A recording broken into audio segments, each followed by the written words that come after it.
Bonjour Dimitri, merci d'être passé pour nous expliquer justement les photographies magnifiques.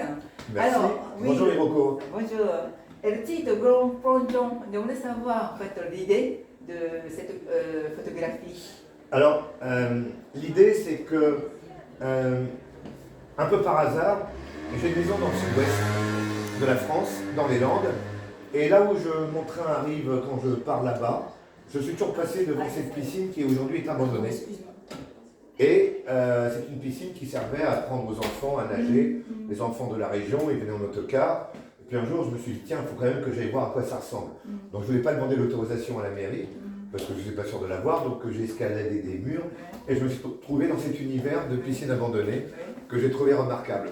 C'est vrai qu'à l'époque, j'avais photographié déjà les derniers jours de la piscine Molitor, mais qui elle avait été complètement taguée. Et c'est pas que je suis le photographe des piscines abandonnées, mais là ça me touchait d'autant plus que c'est un endroit où je vais tout le temps et que j'aime beaucoup ce temps qui est passé. Alors qu'aujourd'hui, malheureusement, cette piscine va être complètement détruite, il n'y aura plus rien, à part les photos que j'ai faites. Alors cette photo, la symbolique de cette photo, je l'ai imaginée exactement quand on sort de l'eau après un plongeon et qu'on a un peu d'eau encore dans les yeux et qu'on ne voit pas tout à fait net. C'est ça. Et c'est ça. Et j'ai imaginé cette photo. Après, cette photo fait partie, là je suis dans les vestiaires, et les vestiaires aujourd'hui, voilà ce qu'il en reste, avec des vitres cassées. J'aimais beaucoup la matière de ces verres, qui sont des verres des années 60, 70 je dirais, et avec encore ce plongeoir qu'on retrouve, qui est un peu mon leitmotiv, comme on peut le retrouver ici, où la nature a repris ses droits, et que la piscine aujourd'hui est dans un état avec de l'eau qui est toujours dans le bassin. Toujours au bassin. Toujours. C'est pour ça que c'est entrée gratuite. Voilà, et c'est pour ça que j'ai une entrée gratuite, parce que je pense qu'on ne peut pas faire payer les gens pour aller se baigner. Et quant à ça, ce sont les gradins, parce qu'il y avait justement des concours de natation, et les gens de la ville ou des villages à côté venaient pour assister au concours de natation. Mais c'est une série qui fait partie d'une série de 10 ou à peu près 11 photos, qui est sur mon site, les autres photos, où on voit l'étendue aussi des bassins, etc. Et j'ai voulu, pour unifier un peu toutes ces photos, de retrouver un univers chromatique dans ces bleus un peu cyan, un peu vert, qui est un peu mon fil conducteur et qui rappelle un peu la couleur de l'eau. D'accord, d'accord. Et effectivement, ça je ne vais pas le cacher que je travaille avec Photoshop évidemment, et j'aime beaucoup travailler mes couleurs. C'est grâce à ça que j'arrive aussi à trouver des unités dans des séries que je produis. Tu as quand même la sensibilité de voir des choses. Et je me souviens bien, ton arrière-grand-mère, Sophia, aussi, elle était photographe. Sophia Tolstoï, la femme de Léon Tolstoï, qui était aussi photographe, très jeune, qui avait pris la photo grâce à un maître qui était grec.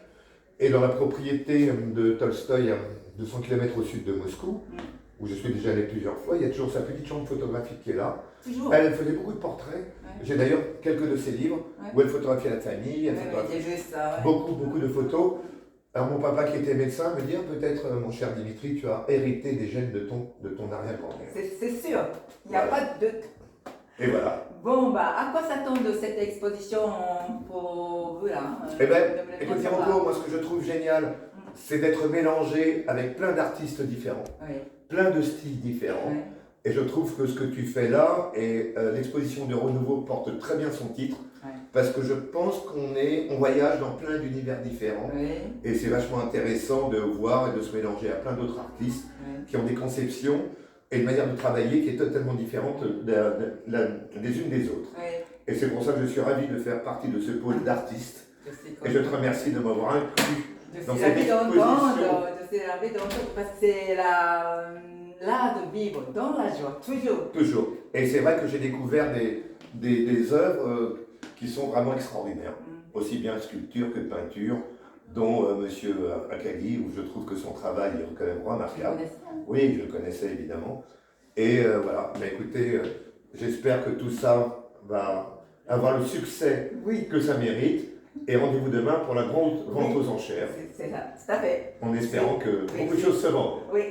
Et puis après, suivi d'un cocktail très sympathique avec tout le monde en converse. Et voilà, et pour ceux qui veulent voir d'autres de mes photos et de cette série, j'ai mon site qui est dimitriTolstoy.com. Dans Art Gallery, vous aurez beaucoup de choses de mon travail de photographe, je dirais artiste, parce qu'à la base, je suis un photographe de publicité et de studio. Mais depuis quelques années... photographe publicitaire. Oui, et depuis de très longues années, maintenant, je m'évade et je sors de mon studio pour réaliser moi-même mes séries et mes idées. Merci infiniment aujourd'hui. Merci, Rocco. À demain. À demain. Yes. Yes.